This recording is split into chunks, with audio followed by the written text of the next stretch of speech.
এসোকে ডাকবো না, দেখি আমাকে চিনতে পারে কিনা।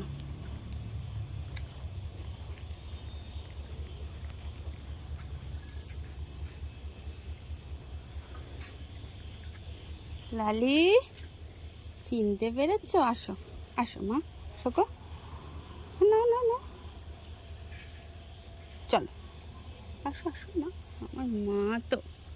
চলো বিস্কুট খাবে, আসো আসো, চলে আসো, আসো চলে আসো। কি কিউট দেখেছো? খুব ভালো কুকুর জানো, এত ভালো কুকুরটা, কিন্তু সব কটা ওর বাচ্চা প্লাস ওর বোন সবাই মেরে না ওকে পাড়াটার থেকে আলাদা করে দিয়েছে। সেই জন্য এদিকে এসে একটু খেতে দিই। চলো মা, আসো শোকো, নাও নাও নাও নাও, না না না, হাত দাও, নাও না, চলো আমার মা, আসো।